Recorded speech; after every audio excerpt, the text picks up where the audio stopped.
You weren't born afraid to take up space. You learned it, one painful moment at a time. When you laughed too loud, they told you to quiet down. When you dreamed too big, they said you were arrogant. When you cried too deeply, they called you dramatic. They made your feelings feel like burdens, and slowly you started shrinking, not just your voice, but your spirit too. You thought if you became smaller, they would feel more comfortable. But it was never your job to make yourself less, just so they could feel more. You weren't punished with violence, but with silence. A look of disapproval, a sigh that cut deeper than words. You learned to read the room before you read your own heart. You became a master of self-censorship. You watered yourself down to be digestible. To be accepted, you had to erase the parts of you that made others insecure. And the worst part? You didn't even notice it was happening. It felt normal. It felt safe. They didn't want you to shine because your light exposed their shadows. So they taught you guilt when you succeeded. They praised your humility only when it looked like invisibility. They called you humble, but what they meant was harmless.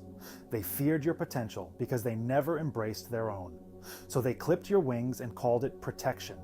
You grew up thinking your power was dangerous, but it was never your power that hurt them. It was their unhealed wounds. At first it was a defense. You learned to play small so you wouldn't trigger their insecurity. You dimmed your joy so they wouldn't envy it. You swallowed your truth so they wouldn't reject you. But eventually that strategy became a personality. You started confusing safety with silence, and being accepted with being erased. But the truth is, you never needed to shrink to be worthy.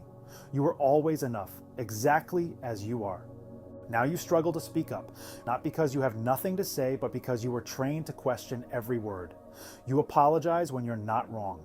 You overthink every interaction. You still scan the room for permission to exist. You minimize your successes. You deflect compliments. You don't take up space, not in rooms, not in relationships, not even in your own mind.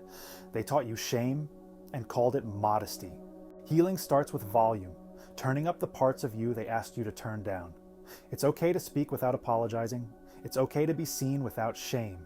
You are allowed to take up space in your words, in your body, in your dreams.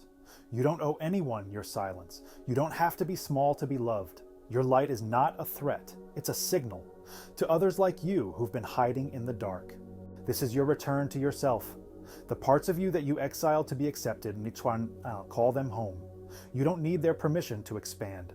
The version of you that you buried to keep the peace, it's time to resurrect them. You are not too much. You were simply surrounded by people who were too little to hold all that you are. You are allowed to be full. You are allowed to be loud. You are allowed to be you. And if you ever feel the urge to shrink again, remember, that was never your nature. That was a lesson someone else forced you to learn. Now it's time to unlearn it. Stand tall. Speak loud. Take up space. You were never too much. You were just in the wrong room. Subscribe for weekly stories that feel like coming home.